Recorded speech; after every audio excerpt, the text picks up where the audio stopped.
everyone, I'm Dr. Malaika K. Fowler of Malaika's International, seeking to make all lives actualize and inspire through kind actions. I am passionate about inspiring change through interconnectedness and taking compassionate actions towards our fellow human beings. Today, I am so pleased to be back to continue our conversation, but talk about inner peace. Instead of just talking about inner peace, I want to put a caveat to that and say negotiating inner peace within yourself in an interconnected world. Wow, inner peace, isn't that just one of the most valuable aspect of our well-being, especially within the context of our interconnected existence? At what point you and I can shut down when we coexist with other human beings, when we are constantly interacting with people around us, and when we constantly are required to interrelate, interact, become social with people that are within our domain, people that are part of us as world citizens. At what point do we shut down? There was a very good research done at I think at Stanford University, and I believe his name is Dr. Fred Luskin, excuse me, I think it's spelled Luskin.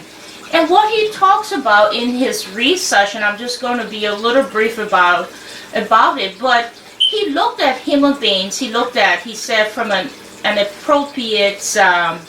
appropriately, he said that we have roughly we have about, I believe, 60,000 thoughts per day. Think about it.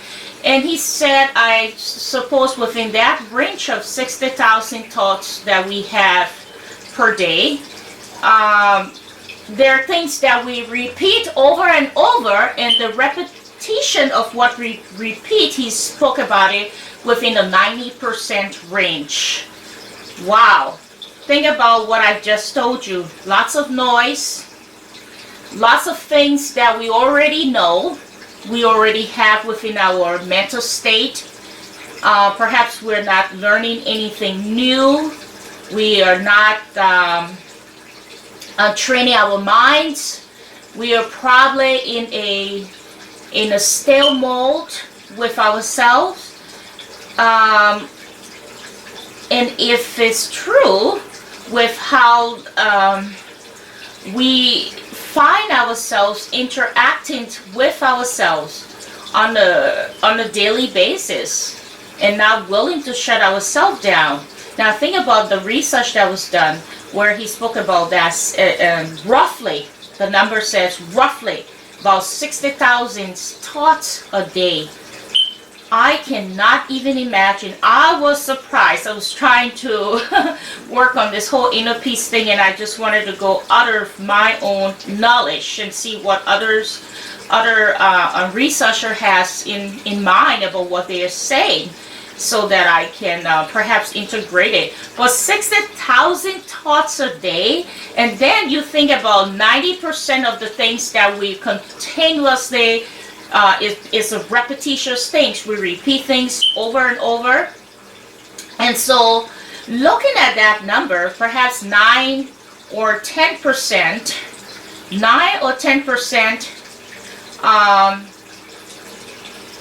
probably is where we only have clarity. But let me take the subject matter into a place where I've done some work on it with my own research and other things, with what I'm trying to relate to you about negotiating inner peace within yourself in an interconnected world.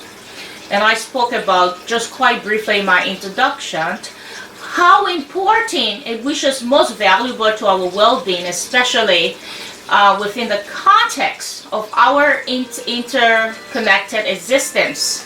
Our interconnected existence is where we are constantly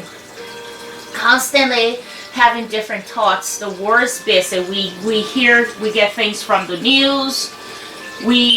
Within our own self, we have our own guilt. We have our own fears. We are judging ourselves. We want to be competitive. I mean, put all of these are what I call emotions. Put all of these emotions together. And then you begin to ask yourself, is that even valuable?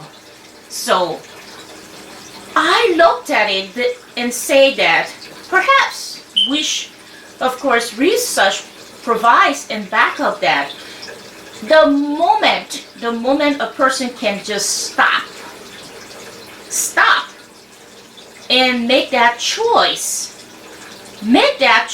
to allow themselves to start thinking about those 60,000 thoughts. Of course, then they say 90% of those thoughts are things that we already know, we're repeating over and over. If we can just stop ourselves with a controlled faith and the self-discipline, I do believe is an establishment to take us into inner peace. So we're talking about negotiating inner peace within yourself. So if one wants to truly enjoy that inner peace, think about enjoying some sense of calmness with yourself. That's serenity to yourself in a place where within yourself you can characterize and think of yourself in a place where you're not lacking anything. Okay? So being peaceful inside, when you are peaceful inside, being peaceful inside, it might seem to imply that you have to be very comfortable with the human being that you are. That's the first step with inner peace. Because the possession of inner peace might, if you looked at it, it might perhaps indicate that you know what is true, truly important in your life. And if you know what's truly important in your life, what do? You choose the path of that importance for yourself, not for anybody. So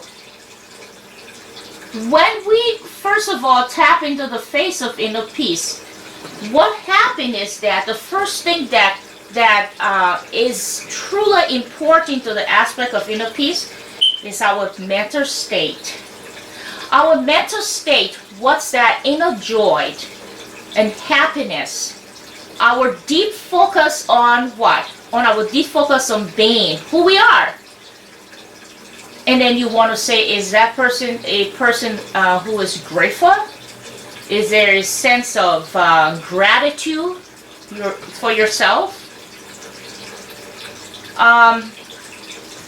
Because establishing a face of inner peace, it says inner peace. It has nothing to do with anyone's peace, but yours is inner peace.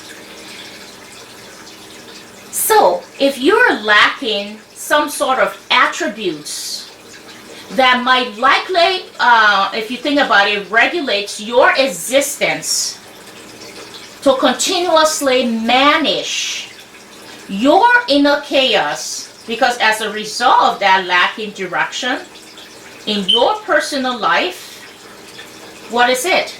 You're lacking something. You're lacking controlling a phase where you're not comparing yourself. You're lacking controlling a phase where you see your life, you're very happy, you have no regrets about who you are. You're not blaming people. There's no sense of fear in that face. You have a control of yourself. You have a control of the way you feel.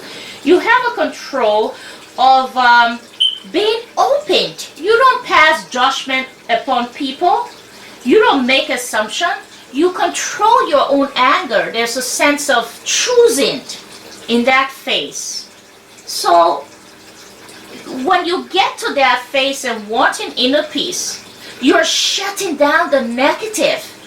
Perhaps the 60% of all of the thoughts that we have could be among those that are negatives. The negative things that sometimes is repeated in a 90% phrase, as stated by the research done by the person at Stanford University. So ask yourself this question. Are you comfortable in your own skin? Are you confident with the person you are at your very core? Your essence, your everything about who you are. Do you worry mostly about what you think of you as opposed to forcing yourself or trying to focus on what other people's thinking about you? That's something very, very important to start. That's the process of starting that, to think about. Because what is important in your world? Is it important in your world to have other people love you first? Or is it important in your world to have you love yourself first? Because primarily, it has to be a self-love before it's extended out from yourself, loving yourself, before others can love you. That is the underpinnings in the face of establishing, negotiating inner peace for yourself in an interconnected world. So probably the condition, the condition when you lack that inner peace, there's a sense of confusion. Why? The sense of confusion because you, in its state of yourself, there's lots of emotions that you are unable, you're confused. You can't control those emotions. For everything that you don't have right, you feel guilty about. For everything that won't go the way you think about it, you're worrying about it. You're worrying about how people feel about you. You make comparison with yourself and others when you should not. That's not bringing you inner peace. You're confused with yourself. You're confused with your own purpose. Without even knowing that inner peace is a place where you truly is in a oneness with yourself before you become in a oneness with the universe and those within the universe that allows you to become interconnected. So what happens? You might just find yourself wrapped around, you're up in the air, wrapped around like the kite in the wind. It's keep going around. The more air that comes, the higher it gets up there. Think about it. I see lots of people, that's how I interpret it. The more air, the higher it goes. They go up and up, deeper and deeper, just finding themselves in chaos. Because what? That environment, their environment controls them. The wind is controlling the kite. So then what happened? What happened when you stop yourself when there is no wind to float the kite? And that kite I call the kite of life. The kite will move because the kite is moving by that visibility of the wind.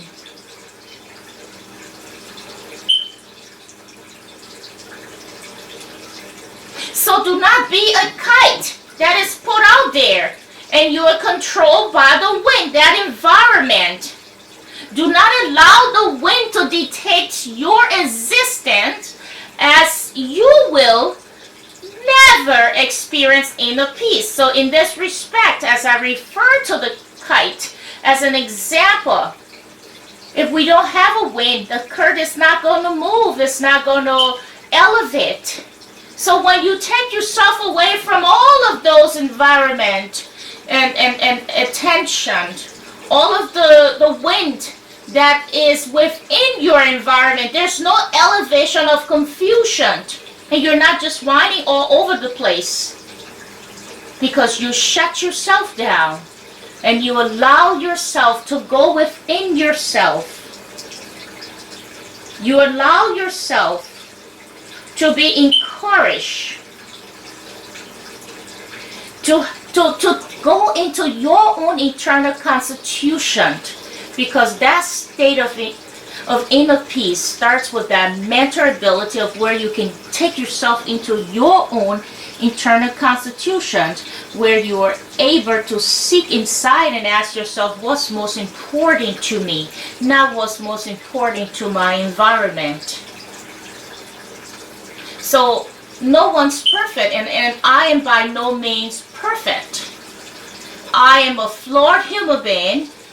I am continuously seeking inner peace, and I believe that you are continuously seeking inner peace in an interconnected world with all of our interconnected dimensions that we have. I find myself engaged in this journey by constantly validating myself first. Accepting that validation from what? Perhaps others secondarily, but it comes from me first. Yeah, even though I may accept some critical feedback from others, but guess what? I tend to distill it down to what I believe to be their intended meaning, and then contrast it with what I think of myself, because I first and foremost must value my feedback to myself, and then intellectually or intelligently factor in feedbacks from others. That would be the best way to put it. Why? Think about the kite in the wind. Because others are sometimes the wind. And I could be the kite if I don't expose myself in this regard, endeavoring to navigate out there, navigate my way. I simply will enjoy, to a greater minor extent, inner peace, because I remain true. I remain true to who I am first before remaining true to other people. Like I said, it starts with you. It's your mental state. It is your internal constitution. It's all leading into that place that guides you to that. So think about this.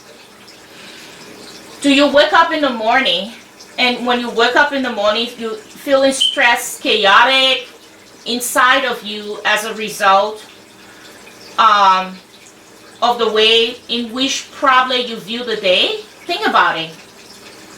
That song will be put upon you. If that is so, are you going to ask yourself, or want to ask yourself, why? Why are you putting upon yourself unrealistic internal burdens of what others will expect of you, or how they will view you? If so, if that's the case, would you want to do that to yourself? I believe you are compromising, because I believe you are compromising your ability to experience inner peace in that place. With what? Presumably nothing beneficial that is an outcome at the end of the day to any of these equations, if you think about it. So then let's look at another example. So you go to work. Do you think that other people really care about what you think about them? I hope they don't. Because in most cases, the answer probably is not so, because you should perhaps be considering not caring about what other people think of you if you're doing the right thing and you're in the right phase of your humanness. There's no need to worry about that, because it's not as simple as simply a functional of your mindset. Because when I think about it, I think that every single human being on this planet Earth, everyone should attempt to achieve inner peace. Everyone should attempt to achieve inner peace by caring about the person they are, what they think about themselves, and not caring about what the environment thinks of them. Because that's the first step to achieving inner peace once more. Because if you are worrying about what other think of you, you're gonna always be perplexed about giving yourself the permission. You're gonna be perplexed giving yourself permission to conduct yourself in a way that you can seek inner peace for your own life. It is really an unfortunate, sad phenomenon if you really, really want to think about it. So here, I believe that it's best for you and I to make some distinction here. Making that distinction not to cause any confusion, because we don't want to cause a confusion as it relates to the extent of which whether you should or should not worry about what other people are thinking about you, because that phenomenon is it exists in the realm of whether is objective or a subjective phase. It's so say objective and subjective it's like one or the other. So just let me explain myself. So if a person to whom you report at your workplace, okay, allows you to know that there is some quality of your performance that is insufficient, that is not likely something about which you should be worried about. And maybe it is rooted in some objectivity or something that is known. Well, in this case, maybe you should be worried. Certainly you should care about the type of feedback, as it would have profound impact on your career. So conversely, if that same example, vice versa, is used from an ambiguous, subjective standpoint, and nothing is put on the mark, how is it you're going to improve? Does it really matter to you that another employee thinks that you're not a good employee, or your level of production is inferior, without giving you clear and precise means of understanding why it is not it is this, or why is your performance disregarded, it's not productive? Because to that point at which you want to think about it, maybe you should probably in that place instead think about yourself better. Think about the quality of the employee you are, instead of trying to think about the level of production with an inferior And if you're a feedback, that makes no sense. Because what's going to happen? You ask yourself inside yourself. You go back to yourself. You allow your mental state. You allow yourself with your own internal constitution, and you can come back and say, you know, he or she could not provide for me X, Y, Z. And without providing precisely X, Y, Z, what exactly that I need to improve on that makes my productivity inferior, I really care to be here, but I don't care for such gain. You have to stop it. Because that thought process, that kinds of thought process will not bring you inner peace. But the thought process that will bring you inner peace is being content with yourself within that space. That is about exactly what I'm talking about. To provide you with some sort of threat that you can see. So here's the thing. The sentinel point that I'm attempting here to make to the extent of which I want you to think about is value yourself as opposed of how others value you.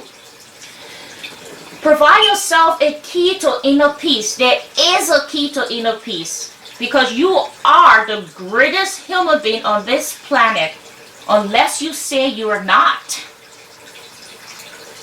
Because you are truly powerful. We are powerful and complex, yet we are an existent human being. We are interconnected.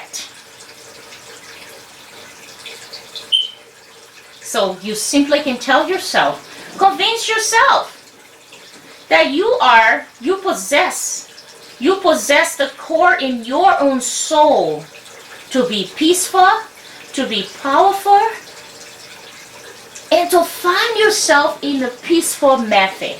What can I say to you to take today about inner peace, negotiating inner peace in an interconnected world?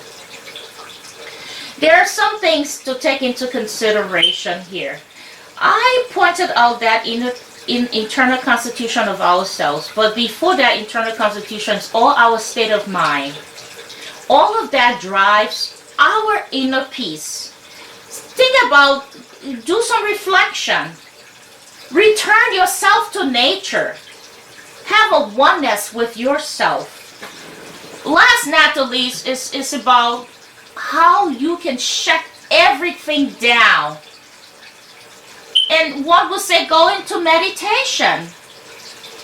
Seek to find a place where there are 60,000 thoughts can be a zero thought in the face of finding inner peace and meditation. Stop comparing yourself with people. Stop passing judgment upon yourself or others. Take control of yourself. Begin with that in the moment of yourself. Because perfection is not a part of a human being purpose. We're all imperfect and flawed human beings. Multiply your thoughts to a place where you can allow yourself to go within yourself and seek the comfort where you respect yourself enough. You respect yourself enough to the point that you can be accepting of yourself and releasing every and any negative thoughts through a face of gratitude, through a face of acceptance, through a face of deliberating yourself as a human being with flaws, a human being who is not a kite, who will not be controlled by his or her environment, because life becomes easier. Life becomes easier when we open our minds and allow ourselves to embrace a place of silence. Allow ourselves to embrace our treasure of our own humanness. Allow ourselves to be unjustifiable, not resentful,